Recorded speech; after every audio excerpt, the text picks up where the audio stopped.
Muy buenas noches a todos. Vamos a empezar con la clase de sucesiones de hoy, martes 26 de julio. En la sesión anterior estuvimos hablando acerca de las asignaciones testamentarias. Y mencionamos que las asignaciones testamentarias las podemos dividir en dos grandes grupos. Tenemos por un lado las asignaciones forzosas que tienen que respetarla el testador aun cuando no se diga nada, tienen que aplicarse y son de obligatorio cumplimiento, las cuales son la cuota alimentaria ya fijada y adeudada, no alimentos futuros ni alimentos que no estén fijados, la porción conyugal, y hablamos de las tres clases de porción conyugal, la porción conyugal, digamos, pura y simple, o porción conyugal normal, la porción conyugal complementaria y la porción conyugal con facultad de abandono, que son los tres tipos de porción conyugal.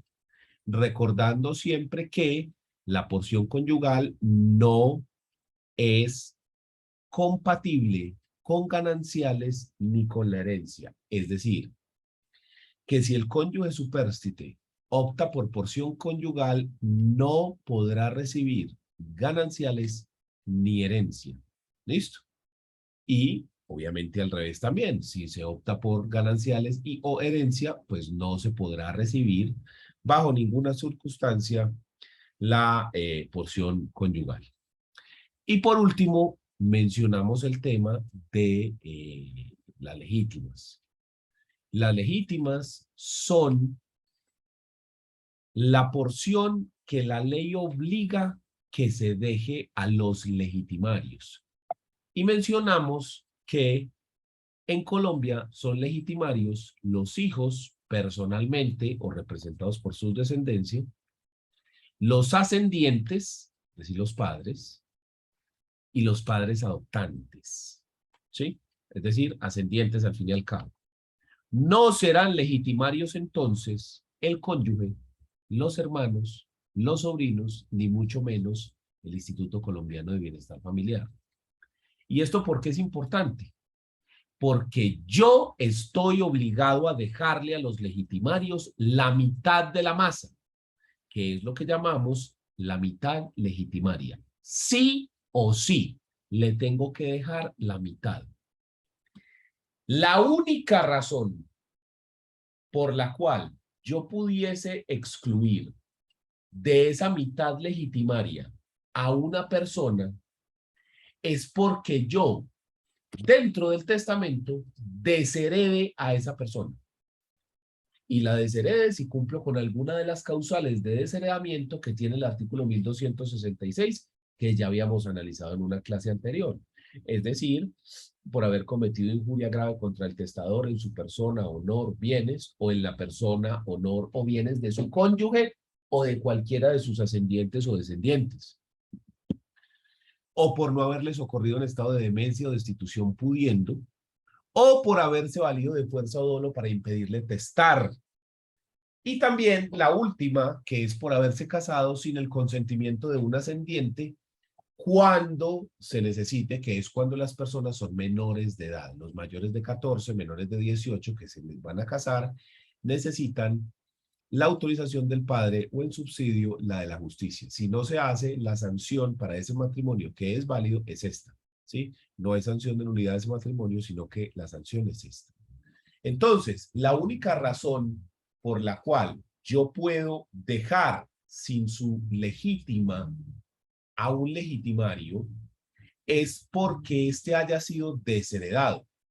También se puede decir que posteriormente yo puedo dejar sin la legítima a la persona que haya sido declarado indigno, ¿cierto?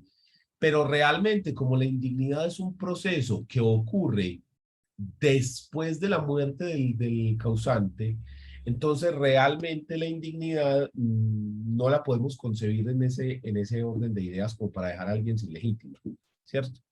Es decir, si usted es declarado indigno, no recibe herencia, en eso estamos de acuerdo, pero que el testador pueda, ¿sí?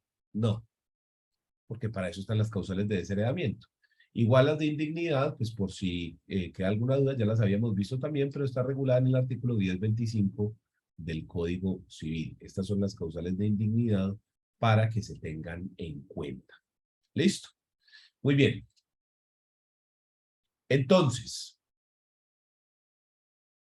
cuando yo hablo de una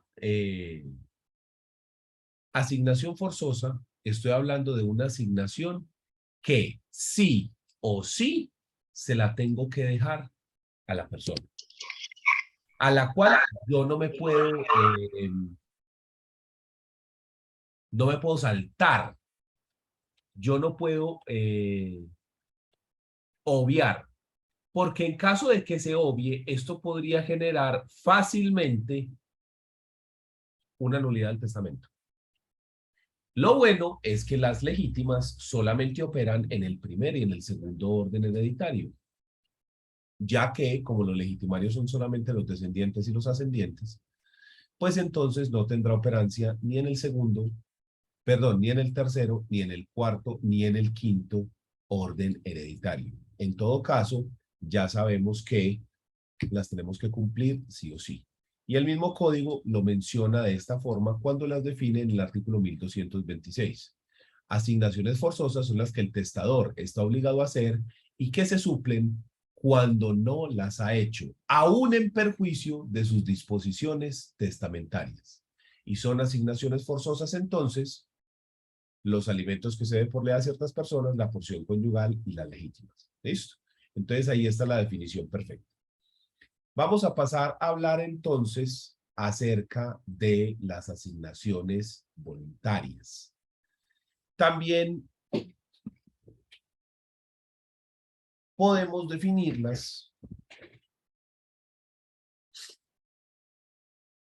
como las asignaciones que dependen única y exclusivamente del testador, que su existencia se da porque el testador así lo quiere. Y estas son las que se llaman a título universal o herencias. Enseguida discutimos esa terminología que se utiliza ahí bastante extraña. A título singular o legados, las puras y simples y las sujetas a modalidad o condición. Entonces, dentro de las asignaciones voluntarias tenemos varios títulos. No funciona de la misma manera en el que funciona el anterior. Por eso de ahí esos nombres tan extraños que como que no nos caben en la cabeza. En el anterior yo les estoy relatando una lista de 3 asignaciones forzosas que están sí o sí. Yo aquí no estoy hablando de una lista que tienen que estar, sino de cosas que pueden pasar. Entonces, ¿cómo así? Cuando yo dejo una herencia a título universal, por ejemplo, dame un segundo.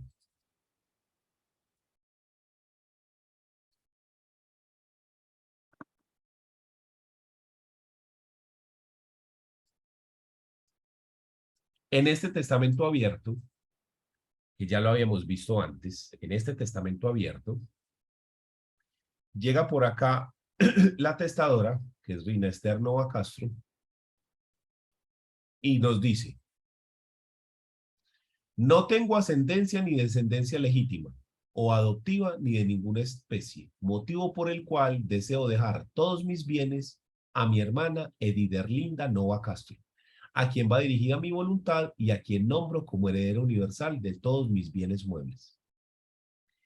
Esta es una asignación universal, donde la testadora deja a su hermana Ediderlinda como la heredera universal. En este caso estamos hablando de una sucesión de tercer orden, porque la persona dice que no tiene descendencia ni tiene ascendencia. Quiere decir que es una sucesión de tercer orden. Y en el tercer orden hereditario, el 100% de la masa es de libre disposición. Entonces, si usted quiere dejarle toda la masa en herencia a uno de los herederos, a uno de los hermanos, o al cónyuge, o a algún sobrino, ¿sí? En ese orden de ideas, eso es una asignación voluntaria. ¿Qué pasa si esa señora no otorga el testamento y se queda callada?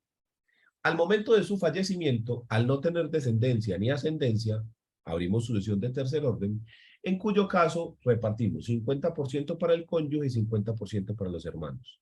La señora antes menciona que tampoco tiene cónyuge, entonces le queda el 100% a los hermanos, a todos los hermanos. Y se reparte entre ellos dependiendo de si son hermanos carnales, es decir, hermanos de doble conjunción, o también llamados hermanos uterinos, o si son hermanos medios o hermanos extramatrimoniales. ¿Listo?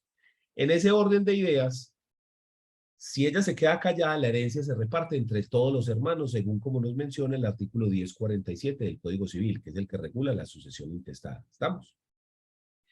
Pero ella puede modificar, si quiere, depende de su voluntad, la forma como se va a repartir la herencia, porque como en ese orden hereditario no hay legítimas, entonces ella puede dejar, si así lo prefiere, el 100% de la masa, como así lo hizo, a una sola hermana. ¿Sí? Entonces, cuando decimos que una asignación voluntaria son las que son dejadas a título universal o herencias, nos referimos a ese tipo de asignaciones como la que acabamos de ver, donde la testadora, perdón, donde la testadora le deja toda su masa herencial, toda enterita, véanlo acá, a la hermana y la instituye como heredera universal, sin necesidad de hacerlo. Ya se pudo haber quedado callada y si es la única hermana que tiene, pues así queda. O si tiene más hermanos, se reparte entre todos. ¿Está entendido por qué esto es una asignación voluntaria?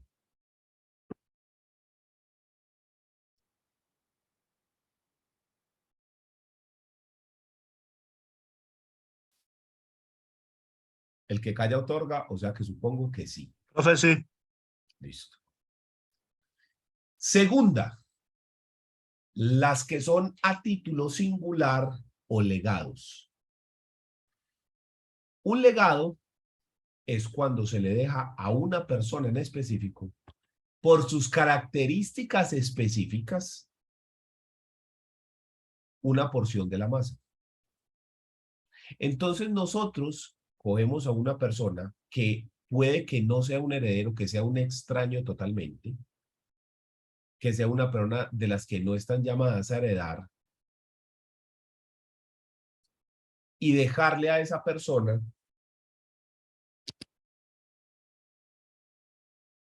una porción o dejarle la totalidad incluso, a título de legado. El legado siempre será imputable a la libre disposición. ¿Listo? Entonces, cada vez que yo hablo de legado, estoy hablando de dejar una porción imputable a la libre disposición. El legado puede ocurrir en todos los órdenes hereditarios, solo que en el primero y en el segundo se limita a que el monto máximo es el 50% de la masa. Yo no puedo dejar más del 50% de la masa herencial a título de legado, en primer y segundo orden hereditario. Y a partir del tercero, el 100% se puede dejar. Y lo puedo repartir como yo quiera, al que me dé la gana. Le puedo dejar el legado. Pero resulta que la cosa no es tan libre como uno decía. Porque sí tiene unas personas a las cuales no se les puede dejar. Esto es lo que se llama inhabilidades testamentarias o las personas que no pueden recibir legado. Las vamos a encontrar en el artículo 1119 del Código Civil y en el artículo 1022 del Código Civil. Estos son el notario ante el cual se otorgó el testamento. A ese notario no se le puede dejar legado, nada. Esto debido a el poder que puede tener ese notario que va a recibir el testamento para modificar y obtener beneficios a su favor. Tampoco se podrá dejar a los parientes o subalternos del notario o a los testigos de ese testamento. Entonces yo no le puedo dejar ni a los testigos, ni al notario o a los parientes de este o a los subalternos de este. No se les puede dejar. Volvemos a lo mismo. Porque si usted le va a dejar al notario, el notario puede tener, digamos, una poder de persuasión importante que puede vulnerar o que puede influir en las decisiones. Y recordemos que las decisiones testamentarias dependen única y exclusivamente de la voluntad del testador. Entonces, lo que queremos es evitar esas influencias externas que puedan modificar, sacando provecho, utilizando el dolo para sacar un provecho de ese tipo de cosas, ¿sí? Entonces, por eso, ni al notario ni a los parientes o subalternos del notario ante el cual se otorgó testamento. Si es otro notario diferente, que es un amigo o algo así, no hay problema. Pero el que está prohibido es dejarle al notario o a los parientes o a los subalternos, los que trabajan en la notaría, donde usted otorgó el testamento. ¿Listo? Y esto es un error que se puede cometer muy fácilmente con los testamentos cerrados. Porque recuerden que el testamento cerrado, yo llego a la notaría y entrego un sobre, pero el notario desconoce totalmente el contenido. Si yo llego con el testamento abierto y le voy a dictar las disposiciones al notario y le voy a dejar algo a él o a algún trabajador de la notaría, el notario o el jurídico ahí mismo deben decir, un momento, esa asignación no se puede hacer. Si usted quiere hacer esa asignación, le toca ir a otorgar el testamento en otra notaría porque aquí no se puede. Si usted la hace, esto generará una nulidad de esa asignación. ¿Listo? En cambio, con el testamento cerrado, el notario no sabe. Entonces se puede enterar después de que se muera la persona cuando se abra el testamento en la diligencia de apertura y lectura del mismo. Entonces ahí tenemos un problema complejo. Lo que le digo, si yo le quiero dejar a un notario diferente, no hay problema. Y el otro o los otros sujetos a los cuales no se les puede dejar es al confesor habitual, el sacerdote confesor habitual y a su cofradía por los últimos 2 años. Es decir, la persona ante la cual usted se ha confesado y a su cofradía en los últimos 2 años. Los últimos 2 años de vida, si usted tenía un sacerdote confesor mano derecha, ahí.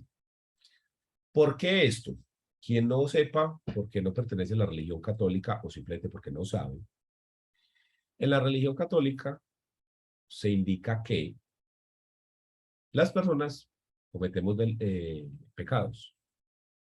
Si al momento de la muerte usted tiene pecados, pues entonces digamos que su entrada al cielo se complica. ¿Cómo hace uno para asegurar la entrada al cielo? Pues no cometer pecados o, si los comete, pedir perdón y redimirse de los mismos. Los sacerdotes, mediante el sacramento de la confesión, pueden absolver de los pecados a las personas. Al absolver a las personas, garantiza su entrada al cielo. Estamos hablando de la religión católica, religión mayoritaria en Colombia, ¿cierto? Entonces, ¿cuál es el problema ahí? El problema ahí es lo mismo que pasa con el notario, el poder, y aquí es mucho más de convencimiento, de persuasión que tiene esa persona sobre el testador. Porque básicamente le dice, o me dejas una porción del testamento o te vas a condenar eternamente. Profe, entonces no se puede llegar a entender como confesor el abogado de quien hace el testamento. No. Porque cuando se utiliza la palabra confesor o cofradía, estamos hablando del sacramento de la confesión de la religión católica o una religión que tenga una circunstancia similar. ¿Estamos?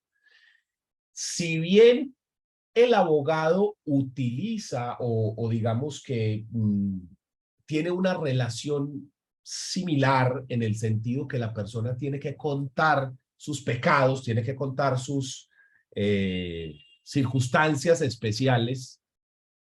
Realmente el abogado no es un confesor. Aquí estamos hablando de un término netamente religioso, específico de la religión católica, ¿cierto?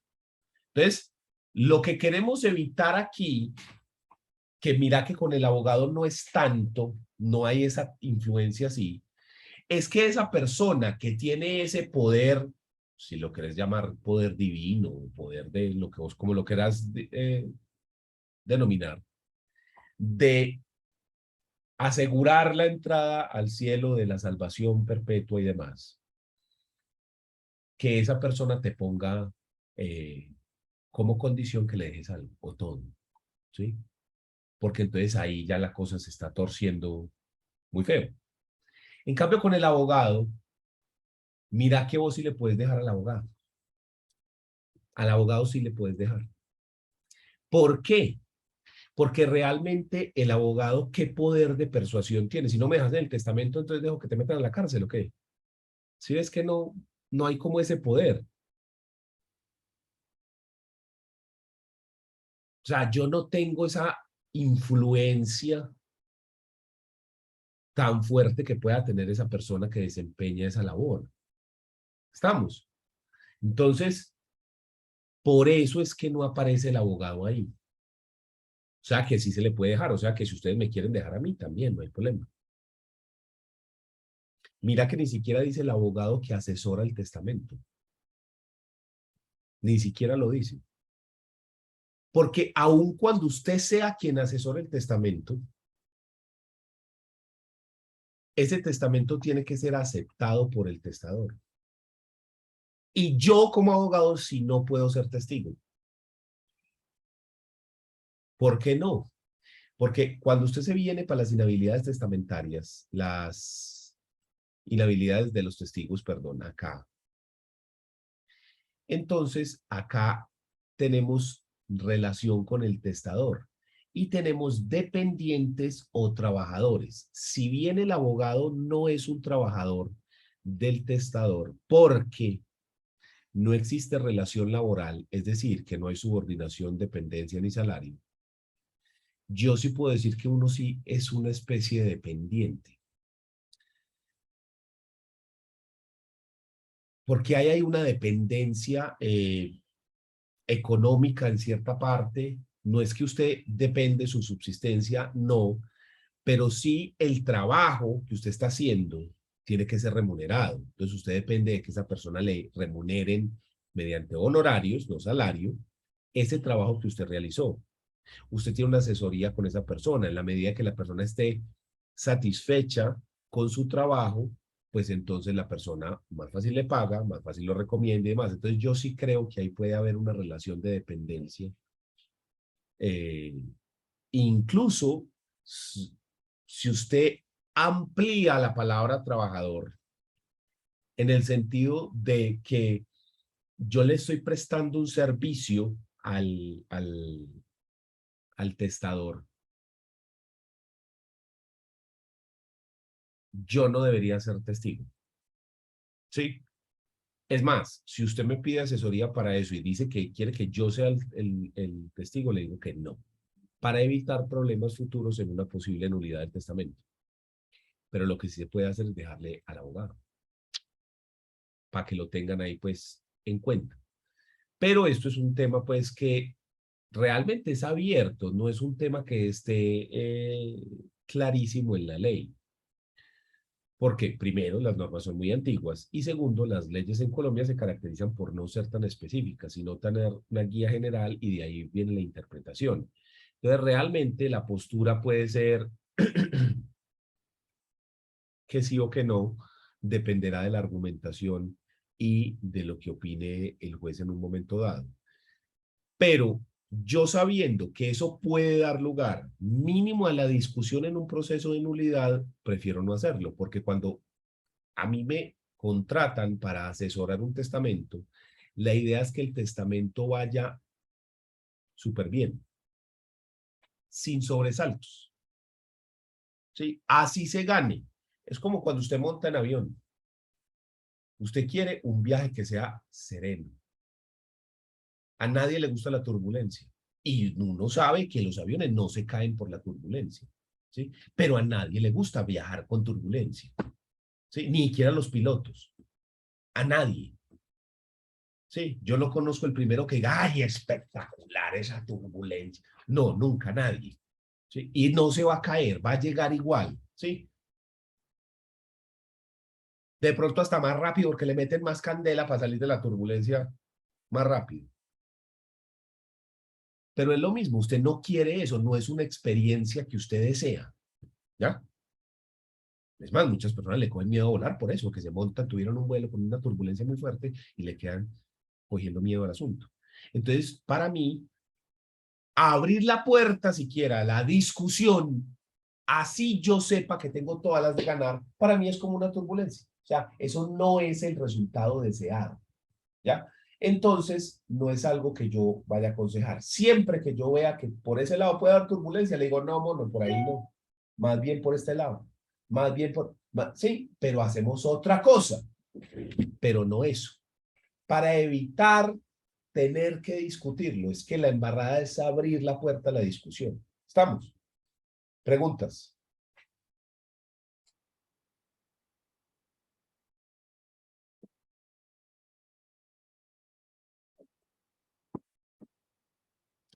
Miremos cómo están redactados ese 1119 y el 1122, perdón, y el 1022 para que usted lo vea directamente del código y no de lo que yo le estoy diciendo.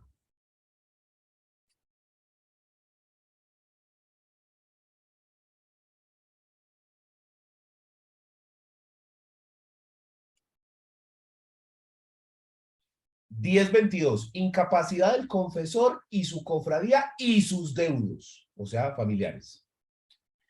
Por testamento otorgado en la última enfermedad, no puede recibir herencia o legado alguno. Acuérdese que cuando yo utilizo esta palabra herencia, no me refiero a la legítima, me refiero a la asignación voluntaria, herencia a título universal, que era la que estábamos viendo ahorita. ¿Listo? Entonces, para que no se me vaya usted a confundir con eso. Usted dice, ay, pero si resulta que el tipo era el abuelo, el papá, el hermano, el hijo. No, me refiero es a ese punto. Me refiero a cuando se deja como herencia universal, que es asignación voluntaria. ¿Estamos? Entonces dice, por testamento otorgado en la última enfermedad no puede recibir herencia como asignación voluntaria o legado alguno, ni aún como albacea fiduciaria. O sea, ni siquiera puede ser el administrador. El eclesiástico, no el abogado, el eclesiástico que hubiere confesado al testador en la misma enfermedad o habitualmente en los 2 últimos años anteriores al testamento, ni la orden, convento o cofradía de que sea miembro el eclesiástico, ni sus deudos por consanguinidad o afinidad dentro del tercer grado. Tal incapacidad no comprende la iglesia parroquial del testador, ni recaerá sobre la porción de bienes al que dicho eclesiástico o sus deudos habrían correspondido en sucesión intestada. ¿Cómo así que a la iglesia parroquial? Yo le puedo dejar a la iglesia. Por ejemplo, mi sacerdote confesor habitual es el de la parroquia de la Purísima Concepción, acá arriba en la Loma del Chocho. Yo a él no le puedo dejar, pero yo sí le puedo dejar a la parroquia o a la arquidiócesis de Medellín. ¿Estamos? A esa sí. Pero no se lo puedo dejar a la orden de los jesuitas o al convento de las hermanas carmelitas, ¿sí? O cualquier similar al que pertenezca ese confesor. Por lo que estábamos diciendo, que dice, hombre, pero si usted no le deja siquiera el 10% al convento, yo veo esa entrada al cielo como complicadita, hermano. Yo creo que te vas a para la pa y la mocha. ¿Sí? Entonces, lo que queremos evitar es esas influencias, porque ahí tenemos un problema con el consentimiento. ¿Sí? El consentimiento está viciado por fuerza, fuerza psicológica. ¿Listo? Uno de los elementos de validez de los actos jurídicos. Entonces, ese es frente al confesor y su cofradía, además de los parientes hasta el tercer grado de consanguinidad. Diferente es el asunto que la persona recibiese su porción por sucesión intestada o que sea un legitimario, porque ahí ya la cuestión es diferente. ¿Estamos? Porque el legitimario, si mi confesor habitual es un hijo, es un hermano, ¿sí? Una persona que, un hermano, un padre, el papá o el hijo, que son legitimarios, en ese caso sí puede ser, eh, puede recibir el testamento. Pero la legítima, no legado. ¿Estamos? Y el otro es el que está en el 1119.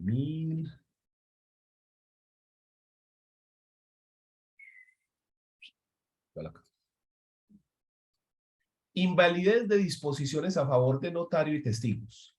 No vale disposición alguna testamentaria a favor del notario que autorice el testamento o del funcionario que haga las veces de tal, como por ejemplo lo que habíamos visto de el testamento en caso de naufragio o el militar, que lo recibe el capitán o lo recibe el funcionario pues, de alto rango. A esas personas no se le puede dejar.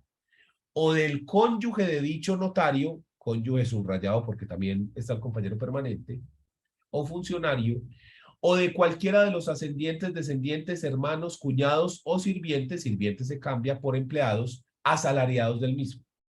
¿Listo? Lo mismo aplica a las disposiciones en favor de cualquiera de los testigos. Entonces, no se le puede dejar a los testigos, ni a los parientes de los testigos, ni a los empleados de los testigos. ¿Estamos? Entonces, de esa forma, vemos nosotros que la cuestión del legado, si bien es libre, sí tenemos unas personas a las cuales por prohibición expresa no le puedes dejar. Pero de resto, si la persona no está comprendida ahí, a cualquiera. Lo importante es que sea una persona. ¿Estamos? Natural o jurídica, pero que sea una persona. ¿Estamos? O nasciturus, porque también se podría dejar al que está por nacer.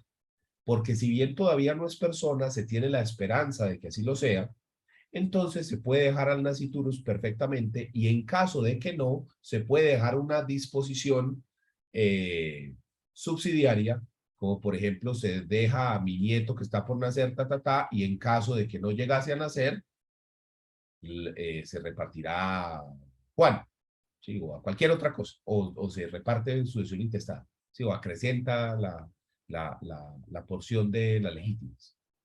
Entonces yo puedo dejar eh, al nasciturus. Entonces la clave está en dejarlo a una persona natural jurídica o a un nasciturus. Se puede al nasciturus, al nasciturus. Preguntas.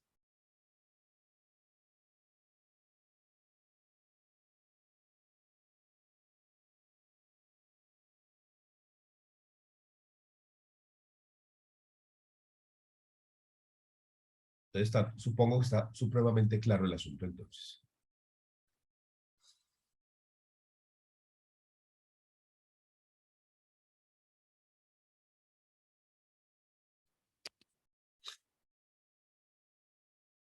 Y luego me aparecen las asignaciones puras y simples y las asignaciones sujetas a modalidad. Es decir, condición, plazo o modo. Resulta que yo puedo dejar las asignaciones sin que estén sujetas a nada. Le dejo a Pedro, le dejo a María, le dejo a José. Pero también puedo hacer asignaciones que estén sujetas a alguna clase de modalidad, como un plazo específico o una condición. Entonces, por ejemplo, yo podría dejarle a Laura Marín el 10% de la libre disposición cuando termine la carrera de Derecho. O luego de 5 años, después de la muerte, va a recibir tal cosa. La muerte del testador, obvio. ¿Sí? Entonces yo lo puedo someter a plazo o condición en la medida en la que este plazo o condición sea un plazo razonable, válido. ¿Sí? También puedo dejar disposiciones, como les decía ahorita, subsidiarias. El legado se lo dejo a Juan. Si al momento de mi muerte Juan ya hubiese fallecido, entonces le queda a María. Porque como el legado es intuito persona, no hay representación en el legado. El derecho de representación, que es cuando yo repudio, soy declarado indigno, desheredado, muero antes o hay conmoriencia, en esos 5 eventos, ya lo habíamos mencionado, la representación, solo opera para la herencia. En cambio, el fenómeno de la transmisión opera para la herencia y para el legado. ¿Qué estoy diciendo yo aquí? Si yo dejo un legado a Pedro, muere el testador. Y antes de abrirse la sucesión de aceptar o repudiar, Pedro muere, que era el legatario. Él adquirió ese derecho y lo transmite a sus herederos.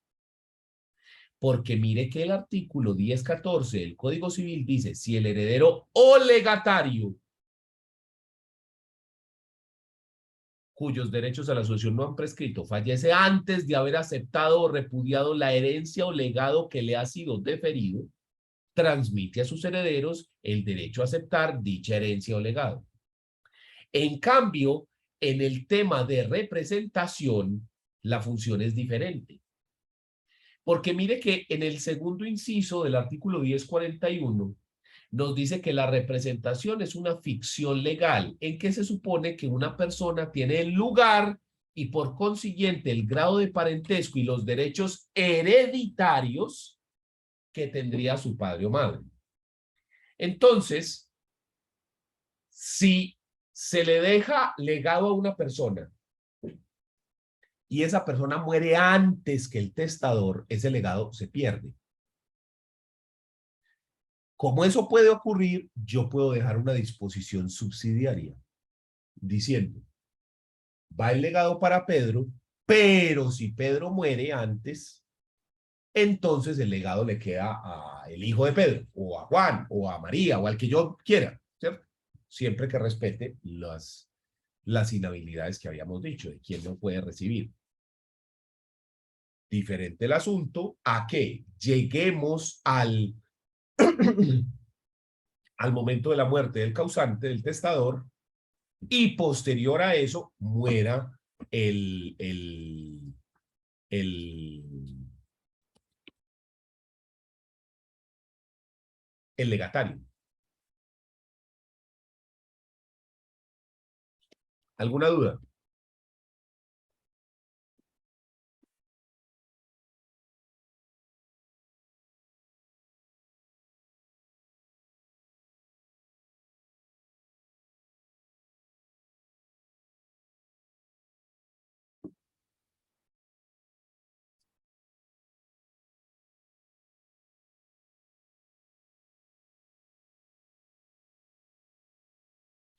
Entonces, cuando yo digo que son asignaciones voluntarias, las puras y simples, o estas que están sujetas a modalidad,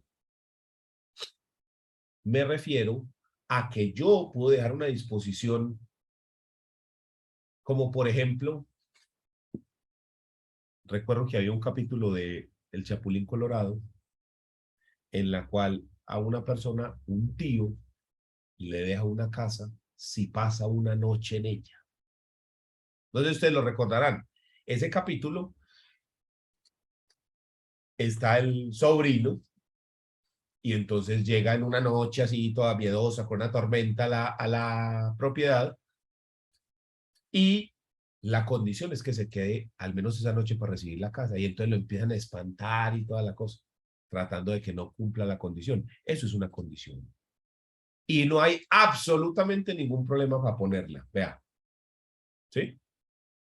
Perfectamente. Hace poco vi yo la noticia, espere si verá, de que había una persona que no podía reclamar una herencia en Australia porque tenía una condición que era que trabajara. Venga, yo lo busco la noticia.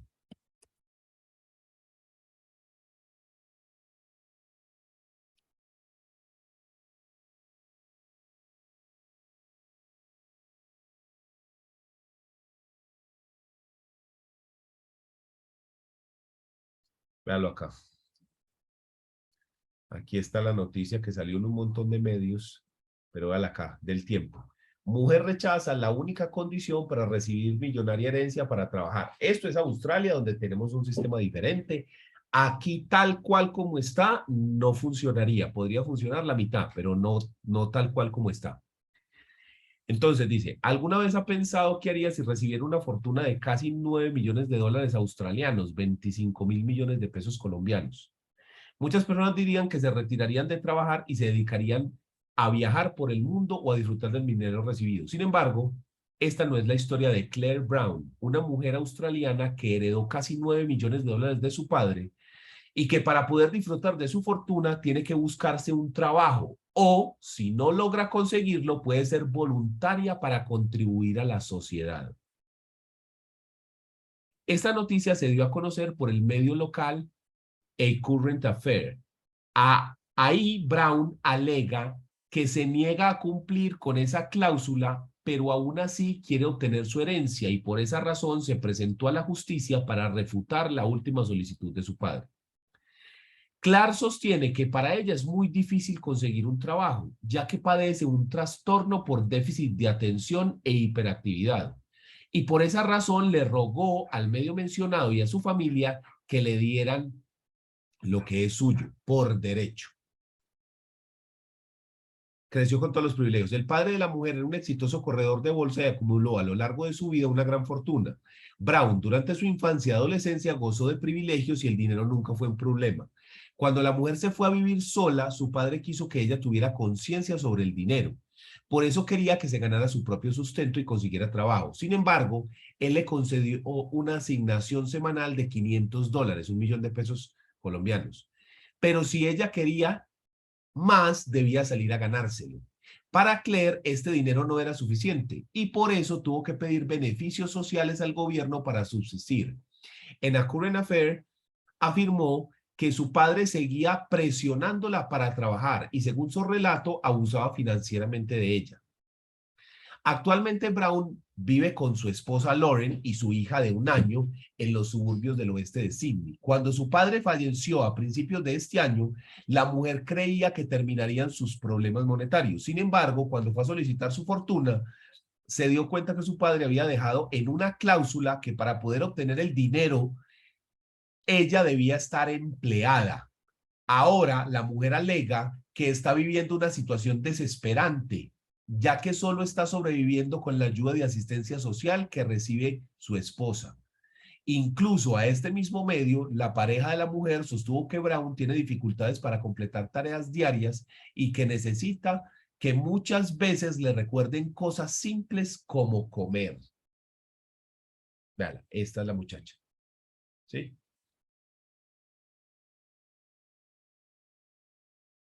Brown anteriormente había intentado trabajar parcialmente para Autism Australia, así como barista, pero en este solo duró 1 hora.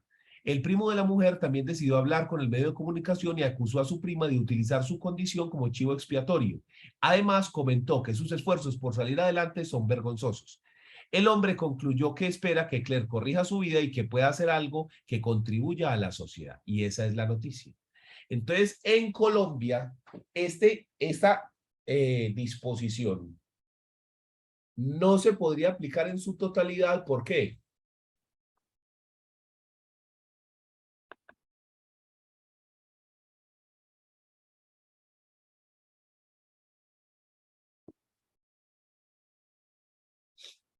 ¿Quién se anima, pues? ¿Por qué razón no podríamos aplicar en su totalidad eso? Muy bien, Santiago, porque ella es una heredera forzosa.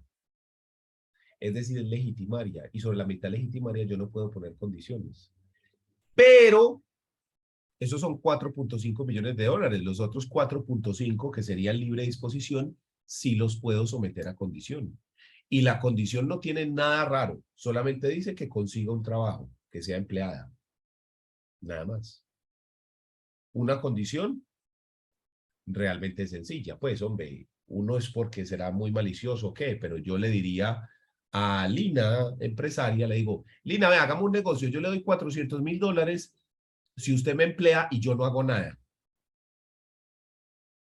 Solo necesito aparecer en la nómina.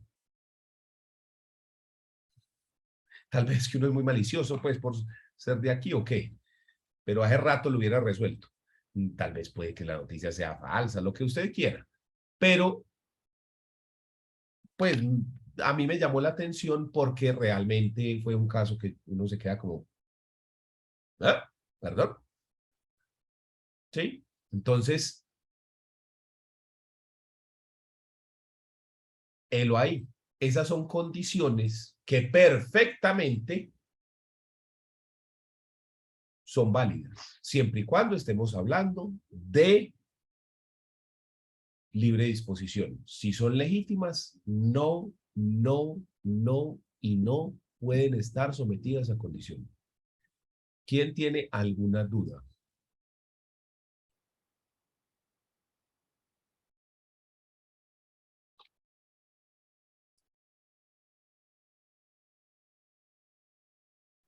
Profe, claro. Listo, muy bien. Entonces, siendo así, hagamos una pausa. Muy bien, entonces vamos a continuar. Hasta este punto hemos visto, digamos, parte sustancial. Vimos el derecho de herencia, características, quiénes son herederos, los órdenes hereditarios de la sucesión testada y de la sucesión intestada. Eh, Vimos que hay herederos tipo, hay herederos concurrentes, los herederos tipo son los que determinan el orden.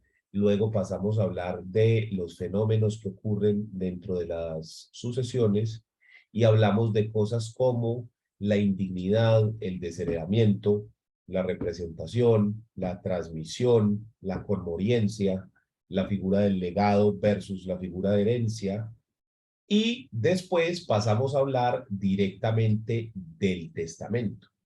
Y dijimos cuáles son las características del testamento, las inhabilidades para testar, quién puede otorgar testamento, las clases de testamento. Entonces dijimos que hay testamentos solemnes, hay testamentos menos solemnes, cuáles son los requisitos generales del testamento, cuáles son los requisitos específicos de cada testamento. Entonces vimos los requisitos del testamento abierto, del cerrado, del marítimo, del militar, del testamento en peligro de muerte y el testamento en el extranjero.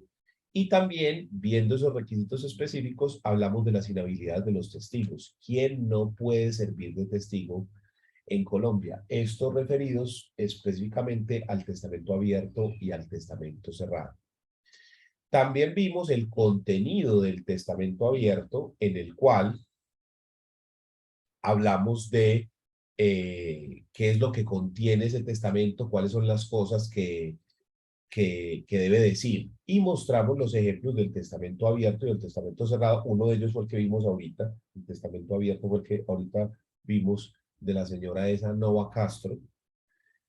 Y posteriormente pasamos a hablar de las asignaciones testamentarias. Y ahí fue cuando nos metimos en el tema que estamos concluyendo el día de hoy de las asignaciones forzosas y las asignaciones voluntarias. Dijimos que asignaciones forzosas a día de hoy hay tres: la cuota alimentaria, la porción conyugal y las legítimas, pero antes del 2018 había una cuarta que eran las mejoras. Entonces explicamos qué eran las mejoras, cómo funcionan, solo funcionan en el primer orden hereditario, solo son para descendientes. Y luego después hablamos de las asignaciones voluntarias, que es lo que acabamos de terminar. También vimos efectivamente cómo se reparte la herencia. Es decir, cuando ya pasamos a hablar de la parte matemática.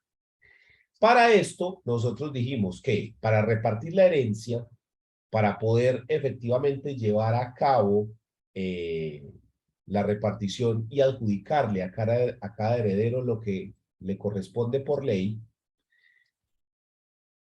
tenemos que primero conformar y liquidar la sociedad conyugal o sociedad patrimonial de hecho. Y esto se hace con esta fórmula que estamos viendo. Bienes sociales menos deudas sociales es igual al activo líquido social. Luego cogemos ese activo líquido social y lo dividimos entre dos, que son los cónyuges o compañeros permanentes. Y eso nos da el monto exacto de los gananciales de cada uno de ellos. Pero para identificar qué cosa es un bien social y qué cosa es una deuda social, nosotros vimos estos supuestos jurídicos. Para nosotros decir que algo es un bien social, tenemos que decir que el bien existe al momento de la disolución, que el bien fue adquirido por uno o ambos cónyuges, pero que fue adquirido dentro del matrimonio y a título oneroso. Es decir, que haya costado algo. Títulos onerosos son la compraventa, la permuta, el aporte en sociedad y la dación en pago. Esos son títulos onerosos. Y entonces, ¿qué cosas son bienes propios? Bienes propios son aquellos que son adquiridos antes del matrimonio o después de la disolución de la sociedad conyugal o que hayan sido adquiridos durante el matrimonio, pero a título gratuito, es decir, donación, herencia o legado. ¿Sí? O incluso un bien que haya sido adquirido a título oneroso dentro del matrimonio, pero bajo la figura de la subrogación. Esos son entonces los bienes propios. Los bienes propios de cada cónyuge no se tienen en cuenta para la liquidación de la sociedad conyugal, porque como vimos, dentro de la conformación y la liquidación de la sociedad conyugal, lo que nosotros hacemos es coger los bienes sociales y le restamos las deudas propias para sacar el activo líquido, ¿sí? Es decir, estas deudas propias las vamos a pagar, entonces vamos a repartir solamente lo que quede líquido. ¿Estamos? Pero entonces nos falta ver lo concerniente a las deudas sociales. ¿Qué es una deuda social? Es una deuda que exista al momento de la disolución del matrimonio. Es una deuda que ha sido contraída dentro del matrimonio. Es una deuda que ha sido contraída por uno o por ambos cónyuges. Y es una deuda que ha sido contraída para el sostenimiento del hogar común o para el sostenimiento de los hijos. Y cuando nosotros hablamos del sostenimiento del hogar común, nos referimos para hacer reparaciones a bienes sociales, para hacer mejoras a bienes sociales, para adquirir bienes sociales o para los gastos constantes del hogar, como por ejemplo servicios públicos, alimentación, vacaciones, etcétera. Ese tipo de gastos normales. Pero además de eso, tenemos que tener en cuenta lo que les dije. Para hacer mejoras a bienes sociales, para adquirir bienes sociales o para remodelar o hacer reparaciones necesarias a bienes sociales. Estos son deudas sociales. ¿Qué cosa entonces constituye una deuda propia? Deudas propias entonces son aquellas que son contraídas por alguno de los cónyuges para su beneficio exclusivo y que no beneficiaron en nada a la sociedad conyugal, en absolutamente nada. Que hayan sido contraídas dentro del matrimonio, ¿sí? O antes de él, y que hayan sido contraídas, por ejemplo, para el pago de deudas propias de una sucesión o de una liquidación de sociedad conyugal anterior, o que sean deudas existentes en razón del pago de perjuicios derivados de la comisión de un delito culposo o doloso por parte de alguno de los dos cónyuges.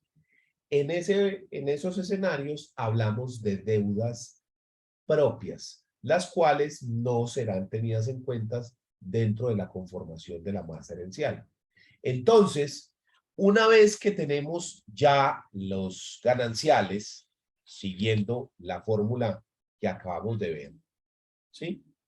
Bienes sociales menos deudas sociales nos da el activo líquido social y ese activo líquido social lo dividimos en dos, eso nos da el monto de gananciales. Una vez tenemos esto, debemos pasar a conformar la masa herencial, que es la que vamos a repartir. La masa herencial la vamos a conformar con la siguiente fórmula. Los gananciales, que ya sabemos cómo se obtienen, más los bienes propios del causante, menos las deudas propias del causante. Y esto nos va a dar el activo líquido herencial. Entonces usted coge y suma los gananciales y hace esta operación, los bienes propios menos deudas propias, y luego suma esto y le da el activo líquido herencial. Si el causante es soltero y sin unión marital de hecho, entonces no hay que hacer la conformación y liquidación de la masa herencial. Entonces simplemente usted coge bienes del causante menos deudas del causante y esto le da el activo líquido herencial.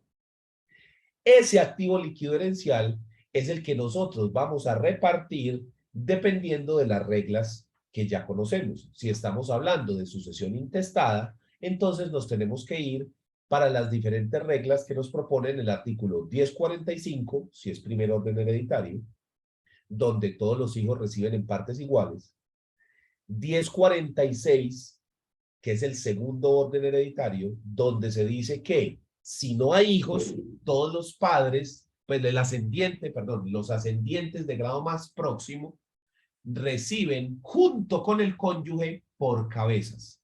Es decir, que nosotros juntamos y contamos quiénes son los ascendientes más próximos. Si están ambos padres, entonces sumamos 1, 2 y sumamos al cónyuge. No hay cónyuge, 1 y 2. Ya murió uno de los padres, entonces contamos 1 y le sumamos al cónyuge. ¿Por qué no sumamos a los abuelos? Porque para sumar a los abuelos tenemos que pasar y tienen que estar los dos padres muertos. Y ahí sí hablamos de los 4 abuelos, los 2 abuelos paternos y los 2 abuelos maternos. En ese caso contaríamos 5 personas y le sumamos al cónyuge. No, que ya murió, no, que ya murió, sí, y vamos contando, sumando al cónyuge. Y esas personas reciben por cabezas. Si no hay descendientes ni ascendientes, pasamos al artículo 1047, que es el que trata el tercer orden hereditario, que dice que la herencia se reparte en la sucesión intestada, 50% para el cónyuge y 50% para los hermanos. Pero si tenemos hermanos medios y hermanos dobles, los hermanos medios reciben la mitad que los hermanos dobles. Ya en clase anterior explicamos cómo calcular la cuota herencial de un hermano medio versus la de un hermano doble. ¿Listo? Si no hay ni descendientes, ni ascendientes, ni hermanos, ni cónyuge, pasamos al cuarto orden hereditario que está regulado en el artículo 1051 del Código Civil, en cuyo caso recibirán los sobrinos en partes iguales. Y si no hay sobrinos, recibirá también bienestar familiar, mismo artículo 1051 del Código Civil, la herencia. ¿Listo? Eso para la sucesión intestada. Entonces, cuando yo construyo ese activo líquido herencial, lo reparto según esas normas de la sucesión intestada. ¿Estamos? Pero si la sucesión es testada, tenemos que tener en cuenta lo que ya hemos dicho, lo de las asignaciones forzosas. Es decir, yo puedo repartir la totalidad de la masa, tengo alguna asignación forzosa, no la tengo, y aplico las disposiciones testamentarias en la medida en la que sean posibles. Recordemos que en el primer y segundo orden hereditario, el 50% de la masa es para los legitimarios, que en el primer orden son los descendientes y en el segundo los ascendientes. El cónyuge no es legitimario. El cónyuge puede recibir 2 derechos, herencia y gananciales, o si esos 2 derechos no los puede recibir o no los quiere recibir, puede optar por un tercero, que es la porción conyugal, que es una asignación forzosa. ¿Listo? Muy bien. Entonces, ya sabemos cómo se reparte la sucesión. Ya tenemos supremamente claro cómo es que dividimos la plata entre los diferentes herederos y o legatarios. ¿Estamos? Ahora pasemos a hablar de la parte procesal. La sucesión es un proceso liquidatorio. Dentro del Código General del Proceso existen 4 clases de procesos: los procesos declarativos, los procesos ejecutivos, los procesos liquidatorios y los procesos de jurisdicción voluntaria. Los procesos declarativos son aquellos en los cuales se solicita que el juez declare la existencia, inexistencia, creación o modificación de un derecho, una situación o un hecho jurídico. ¿Estamos? Entonces, por ejemplo, usted le dice: señor juez, declare que yo soy dueño por prescripción adquisitiva de dominio. Señor juez, declare la reivindicación de un bien. Señor juez, declare que yo soy hijo del causante. Señor juez, declare el divorcio entre Pedro y María. ¿Sí? Esos son procesos declarativos. Los procesos declarativos están regulados dentro del Código General del Proceso en el libro tercero, que es el de los procesos, sección primera, artículos 368 a el 421. ¿Sí? Los declarativos del 368 al 421. Libro primero, perdón, libro tercero, sección primera, Código General del Proceso. Artículo 368 a 421. Esos son los procesos declarativos. ¿Estamos? Venga, yo les hago un mapita con esto. Que esto es tema de procesal general, pero no importa. Me parece importante tener eso en cuenta. Entonces, clases de procesos, Código General del Proceso. Entonces dijimos que tenemos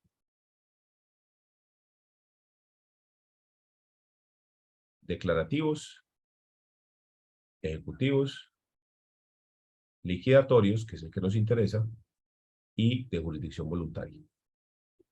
Entonces tenemos los declarativos, ejecutivos, liquidatorios y de jurisdicción voluntaria. Los procesos declarativos, como dijimos, están regulados dentro del Código General del Proceso en los artículos 368 a 421.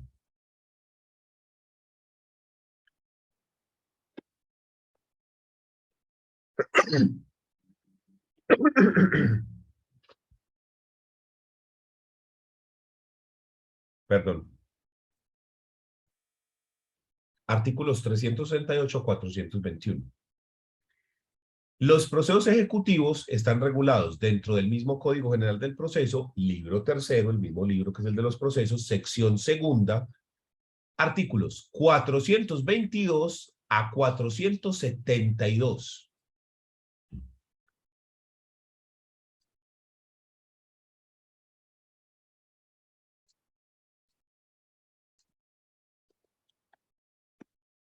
...422 a 472. Ahí están los procesos ejecutivos.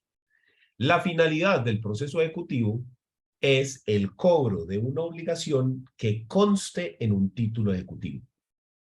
¿Qué es un título ejecutivo? Un título ejecutivo es un documento que contiene una obligación clara, expresa y exigible. ¿Cómo puede ser un contrato? Un contrato en el cual se dice que Pedro le debe 100 millones a María por la compra de un automóvil. Si en ese contrato la obligación es clara, se sabe quién le debe a quién y qué es lo que debe. Si está expresa, porque se sabe cuándo se tiene que pagar, y está exigible, porque dice cuándo, porque ya pasó la fecha de cumplimiento. Entonces, en ese caso, ese documento puede cobrarse, o esa obligación, perdón, contenida en ese documento, puede cobrarse mediante un proceso ejecutivo, donde no discutimos el origen de la obligación, no discutimos si la plata se debe o no, eso se da por sentado. Lo que discutimos es si se ha pagado o no, o si se ha cumplido con la obligación, porque la obligación puede ser de dar, de hacer o de no hacer. ¿Estamos? Y usted puede cobrar cualquiera de las obligaciones, de dar, y puede ser de dar una cosa o bienes, o puede ser de dar dinero, o puede ser una obligación de hacer, o puede ser una obligación de no hacer. ¿Estamos? Entonces, esos son los procesos ejecutivos. El proceso liquidatorio, como la sucesión, está regulado dentro del Código General del Proceso del artículo 473 al 576. Del 473 al 576.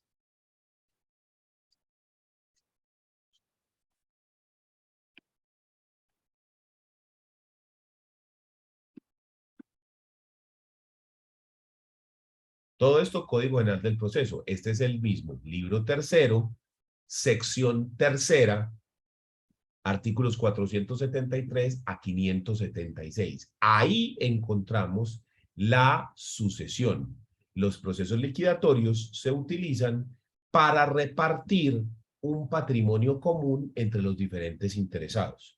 Los casos en los cuales encontramos procesos liquidatorios son la liquidación de sociedad conyugal, la liquidación de sociedad patrimonial de hecho, producto de la unión marital, la liquidación de sociedad comercial, la liquidación de sucesión. Dentro de la sucesión tenemos el patrimonio del causante y tenemos que repartirlo entre los herederos. Pero adicionalmente, si el causante era casado, también dentro de la misma sucesión realizamos la liquidación de la sociedad conyugal. Primero realizamos la liquidación de la sociedad conyugal, como lo acabamos de ver, y luego le sumamos los gananciales que le corresponden al difunto a la masa herencial y liquidamos la masa herencial entre los herederos y o legatarios que éste haya designado.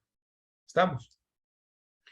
Y por último, vamos a encontrar los procesos, mal llamados procesos, de jurisdicción voluntaria, que están regulados en el mismo libro tercero, sección cuarta, que están desde el artículo 577 hasta el 587.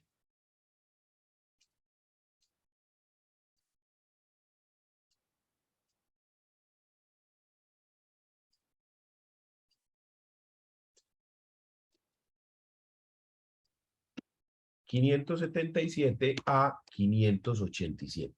Dentro de estos procesos, que realmente más que procesos son un trámite, lo que se pretende es que se haga una solicitud donde no hay controversia, son procesos que no son controversiales, donde las partes actúan de mutuo acuerdo, por ello no hay demandado, solamente hay, yo lo llamo solicitante, o usted lo puede llamar demandante, porque al fin y al cabo pues el código lo define como proceso, pero no existe demandado, no hay controversia, sino que al juez le realizamos una solicitud y el juez va a resolver esa solicitud de acuerdo a la ley y lo que nosotros le demostramos y le decimos dentro del proceso.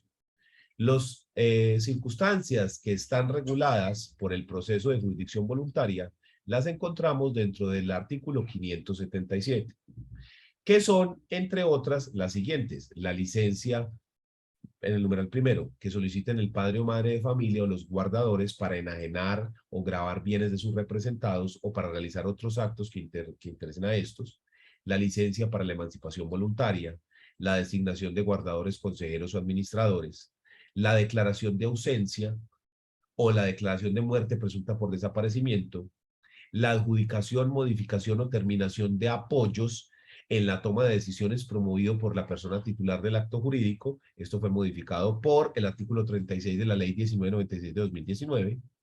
La autorización requerida en casos de adopción, la autorización para levantar el patrimonio de familia inembargable o cualquier otro asunto de jurisdicción voluntaria que no tenga señalado un trámite diferente. Y aquí encontramos uno bien especial, que es el divorcio. Porque el divorcio puede ser de doble naturaleza. El divorcio puede ser un proceso declarativo, si es un divorcio contencioso, o sea, por las causales 1 al 8, puede ser procesos 1 al 8 del artículo 154 del Código Civil, que es donde están las causales de divorcio. De la 1 a la 8 se demanda en proceso declarativo, o si es por la causal novena del artículo 154 del Código Civil, es un proceso de jurisdicción voluntaria, porque la causal novena es el divorcio de mutuo acuerdo. ¿Estamos? Entonces, el divorcio puede ser un proceso que es declarativo, cuando hay controversia, demandante y demandado, porque estamos solicitando el divorcio por las causales 1 a 8 del artículo 154 del Código Civil, o puede ser un proceso de jurisdicción voluntaria porque lo estamos pidiendo por mutuo acuerdo. Causal 9, artículo 154, Código Civil. ¿Listo? Entonces, esos son los 4 clases de procesos que tiene el código. El que nos interesa a nosotros es el proceso liquidatorio, porque ahí es donde ubicamos tanto la sucesión como la liquidación de sociedad conyugal. Estos 4 procesos, todos, tienen que cumplir con unos requisitos generales. Cuando usted mira el Código General del Proceso, el Código General tiene una estructura y está dividido en libros. ¿Sí? El libro primero es el de los sujetos del proceso. Entonces ahí se regula, por ejemplo, la competencia de los jueces. Entonces ahí está los jueces de civiles en única instancia, jueces civiles municipales en única instancia, los jueces civiles municipales en primera instancia, los jueces de familia en única instancia, los jueces de familia en primera, todos los jueces. También se dice quiénes son los apoderados, el Ministerio Público, auxiliares de la justicia, los deberes y poderes de los jueces, las partes y sus representantes, ¿sí? Entonces, capacidad para ser parte, litisconsorcio necesario, facultativo, cuasi necesario, etc. Todo eso es el libro primero. El libro segundo es el de los actos procesales. Entonces, en el libro segundo se nos regula todos los actos dentro del proceso. Y ese libro segundo está dividido por secciones. La sección primera del libro segundo, Código General del Proceso, es el objeto del proceso.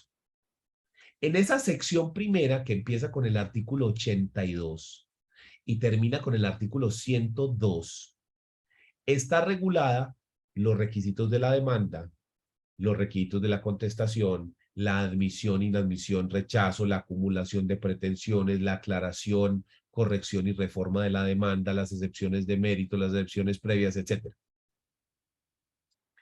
¿Por qué me meto con esto? Porque el proceso liquidatorio, así como todos los otros procesos, tienen que cumplir con esas normas. Entonces, cuando yo voy a hacer una sucesión, tengo que cumplir con las normas que están reguladas en el artículo 82. En el artículo 82 están los requisitos de una demanda normal. Cualquier demanda tiene que cumplir con estos requisitos, que son la designación al juez al que se dirige, numeral primero, numeral segundo, el nombre y domicilio de las partes, y si no pueden comparecer por sí mismas, los de sus representantes legales, y se deberá indicar el número de identificación del demandante y su representante y el de los demandados si se conoce. Y tratándose de personas jurídicas o de patrimonios autónomos, se debe indicar el número de identificación tributaria NIT. Se debe indicar el nombre del apoderado judicial si fuese el caso, lo que se pretenda expresado con precisión y claridad, es decir, las pretensiones de la demanda. En este caso, la pretensión sería que se abra la sucesión y se reconozca como heredero para obtener lo que le corresponda a nuestro cliente. Luego, los hechos que sirven de fundamento a esa pretensión. Porque si usted va a pedir algo, si usted va a decir, señor juez, debe 1.000 millones de pesos, usted tiene que decir por qué razón lo está pidiendo. ¿Sí? Entonces, por ejemplo, Johnny Depp, cuando demandó a Amber Heard por difamación, le dijo, yo quiero, creo que demandó por ¿cuánto fue? 100 millones, 200 millones, algo así. Una cifra así muy alta. Al final ganó 40, ¿cierto? Pero pidió como 100, no sé. Bueno, no sé. Ustedes saben más de ese chisme. Vamos a decir que pidió 100 millones de dólares. Esa es la pretensión. ¿Por qué lo pidió? Entonces ahí es cuando el tipo empieza a narrar. Ah, vea, lo que pasa es que hizo esto, y luego hizo esto, y luego hizo esto, y luego hizo esto, y esto, y esto, y esto, y esto, y esto, y esto, y esto, y esto, ta. Todos los hechos, todas las circunstancias jurídicamente relevantes que dan origen a la pretensión. Y el punto siguiente, dentro del Código General del Proceso, es el numeral sexto, que son las pruebas. Las pruebas que pretende hacer valer con indicación de los documentos que el demandado tiene en su poder para que éste los aporte. Estos 3 puntos, pretensiones, hechos y pruebas, están encadenados, van juntos, van de la mano. Porque en la medida en la que usted lanza una pretensión, usted tiene que explicar de dónde surgió eso que usted está pidiendo. ¿Por qué estás pidiendo eso? Ah, lo que pasa es que pasó esto y esto y esto y esto. Y a continuación, usted tiene que probar lo que dijo. Entonces, usted pide, dice por qué pide y demuestra lo que acaba de decir. Entonces, si por ejemplo, nuestro amigo Johnny Depp dice que su ex esposa le causó un perjuicio porque hizo tal cosa, lo tiene que probar. Entonces, para ello llamó de testigo a este, presentó este dictamen pericial, presentó este documento, presentó esta acción. Entonces, esos 3 puntos son las partes más importantes de un proceso. Porque ahí está lo que usted quiere, por qué lo quiere y las pruebas de eso. Esos 3 puntos son los más importantes. Y usted tiene que demostrarle al juez o tiene que evidenciarle al juez qué es lo que quiere, en qué se basa y cuál es la prueba que demuestra eso que usted dijo. Eso que te da la razón para poder pedir, se lo tenés que evidenciar y decirle, vean, esta prueba va para este hecho. Aquí, con esto, estoy probando esto que dije acá. Y como estoy probando esto, entonces deme lo que le pedí acá arriba. Esto es así para todos los procesos. Todos en absoluto tienen que cumplir con las reglas del artículo 82 del Código General del Proceso. Ahí no se acaba, luego sigue el juramento estimatorio, pero eso solamente sirve cuando yo estoy cobrando alguna de las cosas que menciona el artículo 206. En el artículo 206 se menciona que será necesario el juramento estimatorio cuando usted esté cobrando compensaciones, mejoras, frutos o indemnizaciones. Si usted está pidiendo una de esas 4 cosas, una indemnización, una compensación, frutos o mejoras, tiene que hacer un juramento estimatorio. ¿Qué es esto? Es decir, bajo la gravedad de juramento, cuánto es lo que se le debe de mejoras, de indemnización, de compensación o de frutos. Eso es el juramento estimatorio. Dentro de las sucesiones, puede que sí, puede que no se necesite. Generalmente no se necesita, pero si usted está cobrando los frutos que produjeron los bienes herenciales, diga cuánto es. ¿Sí? O si, por ejemplo, dentro de la liquidación de sociedad conyugal que estamos haciendo dentro de la sucesión, el cónyuge va a pedir compensaciones a favor o en contra de la sociedad conyugal, juramento estimatorio. ¿Sí? Entonces, ¿cómo sabemos cuándo necesitamos el juramento estimatorio? Artículo 206, que es el que nos dice que se necesitan esos 4 eventos: compensaciones, indemnizaciones, frutos y mejoras. ¿Listo? Entonces, eso es lo referente al juramento estimatorio. Generalmente, dentro de la sucesión, no vamos a necesitar el juramento estimatorio. Generalmente, puede que sí. ¿Listo? Luego, los fundamentos de derecho, que son las razones jurídicas, las normas en las cuales usted se está basando para pedirlo. Dentro de las sucesiones es, digamos, simple, entre comillas, porque los fundamentos están muy claros, es decir, los artículos que mencionan el derecho de herencia, los artículos que regulan la sociedad conyugal, todo eso está muy claro, ¿ya? Entonces, ustedes simplemente referencia las normas sustanciales y las normas procesales que usted pretende que el juez aplique. La cuantía del proceso cuando cuando su estimación sea necesaria para determinar la competencia o el trámite. Y este punto sí es muy clave dentro del proceso de sucesión, porque la cuantía nos sirve para determinar quién es el juez competente. Entonces, cuando estamos, perdón, cuando estamos en un proceso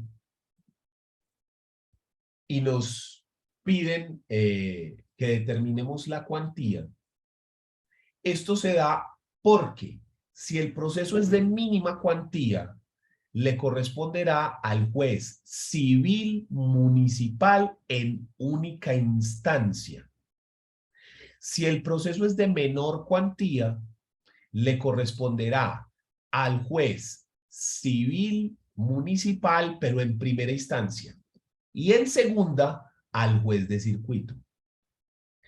Si esto le corresponde, si el proceso es de mayor cuantía, entonces ahora le corresponde al juez, en este caso, de familia, en primera instancia y en segunda, al juez de circuito. Al tribunal. Entonces, las cuantías son fundamentales para determinar quién es el juez competente para el proceso. Y también para determinar si el proceso es de única instancia o si tiene dos instancias. Y en caso de que las tenga, ¿quién es el juez de segunda instancia? Las cuantías dentro del civil y familia son las siguientes. Mínima son menos de 40 salarios mínimos legales mensuales vigentes. Menor son más de 40 salarios, pero menos de 150. Y mayor son más de 150 salarios mínimos legales mensuales vigentes. Repito, si la cuantía es mínima, o sea, menos de 40, ¿a quién le corresponde una sucesión de mínima cuantía? Al juez civil municipal, porque no existen jueces de familia municipales. ¿Sí? Todos los jueces de familia de Colombia son jueces de categoría circuito. La jurisdicción familia, que es la jurisdicción que le corresponde a las sucesiones, no tiene jueces civiles, no tiene jueces de familia municipales. Entonces, si tenemos una sucesión de mínima o de menor cuantía, solamente la podemos abrir ante el juez civil municipal. ¿Listo? Si es de mínima cuantía, entonces es en única instancia ante el juez civil municipal, y si es de menor, le corresponde al juez civil municipal en primera, pero en segunda instancia le va a corresponder al juez de familia. No al juez civil del circuito, sino al juez de familia. Porque ese juez civil municipal está actuando dentro de la jurisdicción de familia, no de la jurisdicción civil. ¿Estamos? Entonces, si el proceso es un proceso civil, como por decir algo, qué sé yo, un ejecutivo por un título valor, y es de menor cuantía, ese ejecutivo le correspondería entonces, en primera instancia, al juez civil municipal y en segunda, al juez civil del circuito, porque estamos dentro de la jurisdicción civil.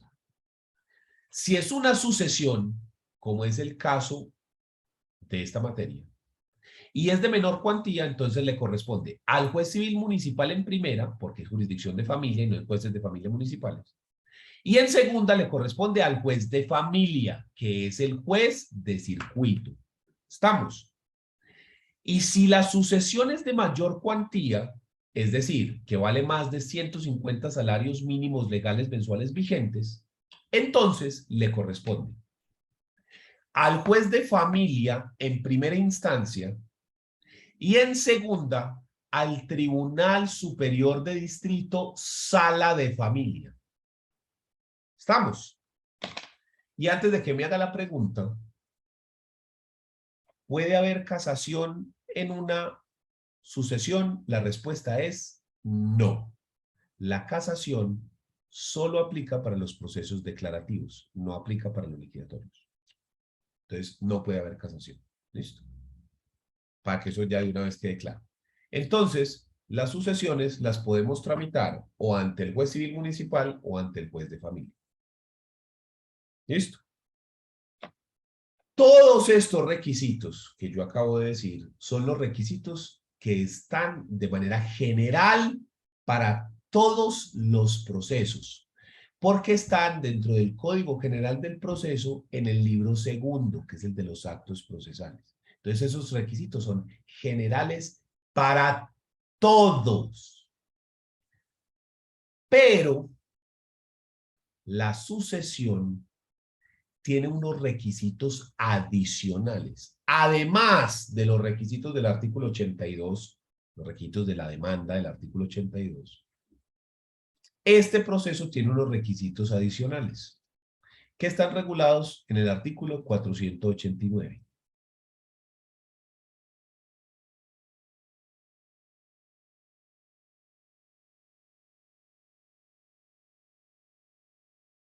...488 y 89. Si usted se viene para acá, para el artículo 488 del Código General del Proceso, encuentra que dice demanda. Estos son requisitos adicionales a los del 82. Entonces nos dice, desde el fallecimiento de una persona, cualquiera de los interesados que indica el artículo 1312 del Código Civil, o el compañero permanente con sociedad patrimonial reconocida, podrá pedir la apertura del proceso de sucesión y la demanda deberá contener, primero, el nombre y vecindad del demandante e indicación del interés que le asiste para proponerla. Es decir, ¿quién es usted? Usted es el cónyuge, usted es el heredero, usted es un legatario, usted es un acreedor del causante. ¿Usted quién es para abrir esa sucesión? Y obvio, eso tiene que llevar más adelante la prueba de esa calidad que usted está diciendo. Si usted dice que es hijo, va a tener que aportar el registro civil de nacimiento, donde se confirma tal cosa. Si dice que es cónyuge sobreviviente, el registro civil de matrimonio, y así sucesivamente. ¿Listo? Entonces, el primer requisito adicional a los del artículo 82 es que la persona, el demandante, quien solicita la apertura de la sucesión, debe decir el nombre y el domicilio y cuál es el interés que le asiste para solicitar que se abra la sucesión. Segundo, el nombre del causante y su último domicilio. Esto es muy importante porque el juez competente para abrir una sucesión es el juez del último domicilio del causante. Repito, el juez competente para abrir una sucesión es el del último domicilio del causante. No el del lugar donde murió, no el del lugar donde se otorgó el testamento, el del lugar del último domicilio del causante. Esto es lo que se conoce como el fuero hereditario del factor territorial de los factores que determinan la competencia, que indica que en caso de sucesión, esta se abre en el último domicilio del causante. No en el lugar donde muere, no en el lugar donde otorga testamento, en el último domicilio del causante. ¿Listo? Tercero, ¿qué otra cosa adicional a lo del 82 debe contener la demanda de solicitud de apertura de sucesión? El nombre y la dirección de todos los herederos conocidos. Si usted no conoce más herederos, entonces debe decirse expresamente que se desconoce la existencia de otros herederos que tengan igual o mejor derecho. Si usted conoce los herederos, tiene que narrarlos todos, así estén muertos, ¿sí? Entonces usted tiene que decir, tal heredero que falleció tal día, tal heredero que tal, todos los herederos conocidos, ¿listo?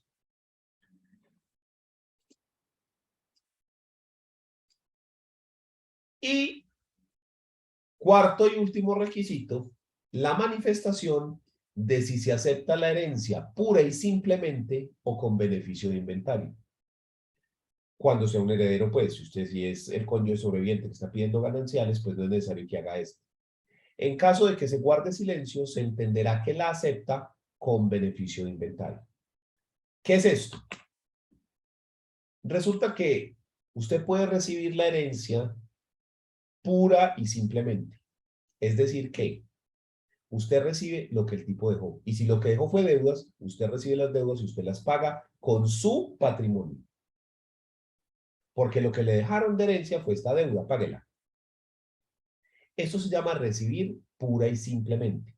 Cuando yo acepto y me hago responsable con mi propio patrimonio, si los activos no alcanzan a cubrir los pasivos de la sucesión. Yo recibo la deuda y la pago. Eso es recibir pura y simplemente. El beneficio de inventario básicamente nos dice que usted acepta la herencia siempre y cuando los activos cubran los pasivos. Si esto no es así, que no le den nada entonces. Usted no acepta nada, ¿sí? Y usted no se hace responsable con su patrimonio, no se hace responsable por las deudas. O sea, las deudas se pagan con los activos. Si se quedó debiendo plata, lo lamento mucho, ¿sí? De malas. Se paga hasta donde alcance la plata, pero a usted no le barequean eso. Entonces eso es importante porque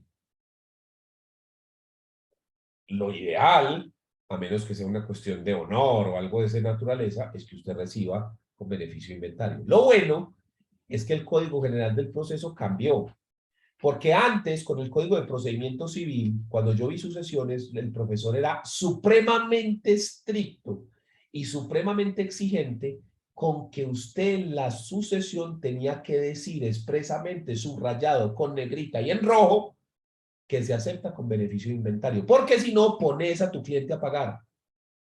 ¿Sí? Porque el Código de Procedimiento Civil decía que si usted no decía expresamente que acepta con beneficio de inventario, se entendía que aceptaba pura y simplemente. Entonces, todas las personas que estudiamos en vigencia del Código de Procedimiento Civil, somos súper locos de que esa frase esté, por miedo a que uno no decirla y que después termine el cliente de uno pagando y a quién es al que le cae el agua sucia, véanlo aquí, ¿sí? E incluso usted lo podía demandar por ello, porque eso se llama ignorancia supina, no saber lo que usted tiene que saber. Si usted no sabía que tenía que hacer eso, es ignorancia supina. Y si sí sabía y no lo hizo, es negligencia. Entonces uno podía ser incluso civilmente responsable por ese tipo de cosas. Entonces, gravísimo no decir expresamente que se recibía con beneficio de inventario. Sin embargo, y eso es algo de que reconocer, el Código Penal del Proceso cambió. Y ahora fíjense que el artículo lo que dice es que si usted no lo dice, se entiende que recibe con beneficio de inventario. Entonces eso ya nos permite relajarnos. Porque lo que usted tiene que decir y ser cuidadoso es si la persona quiere recibir pura y simplemente. Pero yo le soy sincero que yo no conozco ningún caso que me haya tocado a mí o que le haya tocado a algún conocido o que lo haya leído siquiera en una noticia donde alguien haya recibido pura y simplemente. Sí, eso es más una fábula, eso yo creo que está en desuso, pero ahí está igual, por si de pronto aparece el avispado. Bueno, ahí está. Listo, entonces ya saben que no es necesario que lo digan, se entiende que recibe bajo la figura del beneficio de inventario. Si quiere recibir, pues simplemente si hay que decirlo expresamente. Pero perfectamente se puede decir callado. Yo, como le digo, ya vengo con esa tara mental que teníamos de estudiar con el Código de Procedimiento Civil, entonces yo siempre lo pongo. Ya es automático, ¿cierto? Me siento como mal, como que me da susto no ponerlo, pero no hay problema realmente. Entonces, estos numerales del artículo 488 lo que hacen es adicionar los numerales del artículo 82, que son los requisitos de la demanda. No los reemplazan, los adicionan. Entonces mi demanda tiene que tener la identificación de las partes, del juez a que va dirigido, los hechos, las pretensiones, las pruebas, todo lo que dice el artículo 82. Y adicionalmente lo que dice el 489. Pero también hay que recordar que una demanda no solamente cumple con los artículos, con los requisitos del artículo 82, sino que además en el artículo 84 se nos habla de los anexos de la demanda. Es decir, unos documentos que tenemos que adjuntar para que la demanda sea tramitada. Y nos dice el artículo 84 que debemos anexar el poder para iniciar el proceso cuando se actúe por medio de abogado, la prueba de la existencia y representación de las partes y de la calidad en que interviene en el proceso. Entonces lo que decíamos, que si usted es hijo, el registro civil de nacimiento, si es cónyuge, el registro civil, ¿sí? ¿Cuál es la calidad en la que usted está actuando? Las pruebas extraprocesales y los documentos que se pretenda hacer valer dentro del proceso, y la prueba del pago del arancel judicial y los demás que exija la ley. ¿Cuáles son los demás que exija la ley? Nos venimos otra vez para los procesos liquidatorios, porque en el artículo 489 hay unos anexos adicionales. ¿Cuáles son esos anexos adicionales? Artículo 489. Con la demanda deberán presentarse los siguientes anexos. Primero, la prueba de la defunción del causante. ¿Cuál es la prueba de la defunción del causante? Certificado de defunción. Registro civil de defunción. El certificado, acuérdense que el certificado es lo que expiden en el hospital. Es un documento diferente. El registro civil de defunción. Yo soy muy exquisito con eso porque esta es la información que usted le tiene que dar al cliente para que el cliente le consiga. Y si usted le da la información de manera incorrecta, le traen el documento incorrecto. Un certificado de defunción es esto, ¿sí? Que es el certificado que antecede al registro civil. Esto lo expide un médico, ¿sí? Aquí dicen los datos de la persona, dónde murió, la hora de la muerte. Acá están los datos de la persona que certifica la defunción. Con ese documento, que es el certificado de defunción, es que se hace el registro civil de defunción, ¿sí? Que es este. ¿Ya? Entonces, el que yo necesito que el cliente me consiga es este, el registro civil de defunción. Entonces, pilas con ese punto para que usted lo corrija, ¿sí? Yo sé a qué te referías, yo sé a qué te referías, pero quiero que sean muy técnicos con esto para que, llegados a un proceso, no le demos información incorrecta a nuestro cliente. Porque el cliente va y nos trae el... No, es que ese no es que es el certificado, pero usted me dijo que era el y entonces se vuelve ahí una discusión, es que este abogado que no sé qué. Entonces es mejor y copiárselo, registro civil y decirle, no el certificado, el registro civil, ¿sí? Porque lo que le digo, le está hablando la experiencia, ya me ha pasado.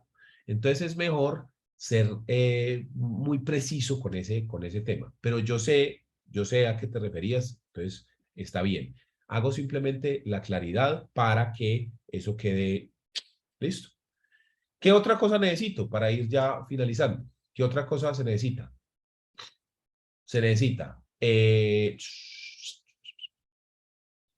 las pruebas del estado civil que acreditan el grado de parentesco, o sea, los registros civiles o registro civil de matrimonio, la prueba del matrimonio y un inventario de los bienes relictos y de los bienes y deudas de la sociedad conyugal.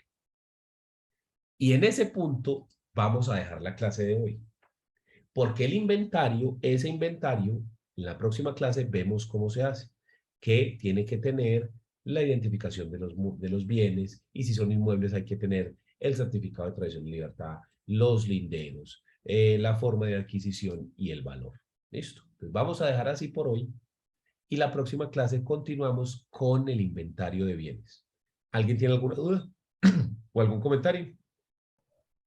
Entonces, el examen es el próximo martes Sí, señor. y la próxima clase entonces sería dentro de 15, ¿cierto? Sí, señor. Así Ah, es. listo, de acuerdo, profe. ¿Alguien tiene alguna otra duda? Profe, con los bienes sociales, los bienes propios de la sociedad conyugal, pues es decir, el bien propio de cada uno de estas personas, en caso de que lo tenga antes del matrimonio, antes de la sociedad conyugal, esto es necesario, pues el tema de la capitulación, como uno tanto lo escucha. Sí y no, porque depende del bien. Es decir, si las personas tienen bienes inmuebles antes de contraer matrimonio, realmente no son necesarias las capitulaciones, porque los bienes inmuebles que son contraídos antes del matrimonio van a seguir siendo propios. Entonces usted no necesita hacer capitulaciones para que el apartamento de soltero no se vuelva social, porque nunca lo va a hacer. ¿Ya? Pero si usted tiene bienes muebles, como por ejemplo acciones en una sociedad, ahí sí, porque esos bienes sí pueden volverse bienes sociales. O lo que producen los bienes propios. ¿Sí? Porque, por ejemplo, tal vez un arriendo de un apartamento a usted no le importe que eso se vuelva social porque lo más seguro es que usted se lo gaste. Pero si usted lo que tiene es una bodega que renta 35 millones de pesos mensuales y usted no se alcanza a gastar toda esa plata, sino que usted ahí con eso ahorra, un momentico, entonces ahí a usted sí le interesa que ese producto de ese bien propio no sea social. Entonces ahí es donde viene la capitulación, ¿sí? La capitulación lo que va a hacer es modificar el régimen de sociedad conyugal, de forma que no exista sociedad conyugal, lo que nosotros llamamos las capitulaciones totales, O que sí exista sociedad conyugal, pero yo voy a excluir algunos bienes o incluso los puedo incluir. Eso es lo que llamamos las capitulaciones maritales parciales. Cuando yo voy a liquidar la sociedad conyugal, lo primero que tengo que tener en cuenta es si hay capitulaciones, porque si son totales, no hay nada que liquidar. No, nunca se formó la sociedad conyugal. Entonces, lo que yo hago es que conformo la masa herencial como si la persona fuese soltero, ¿sí? La que habíamos visto antes, que simplemente cojo los bienes del muerto, le resto las deudas y es el activo, porque no hay gananciales, ¿ya? Si las capitulaciones son parciales, ahí sí me toca liquidar la sociedad conyugal, pero, esa liquidación de la sociedad conyugal, tengo que tener en cuenta qué fue lo que se capituló. O sea, si fue que se incluyeron bienes, si fue que se excluyeron bienes, cuáles fueron esos bienes excluidos, para no tenerlos en cuenta. ¿Estamos? Gracias, profe. Listo. ¿Alguna otra duda?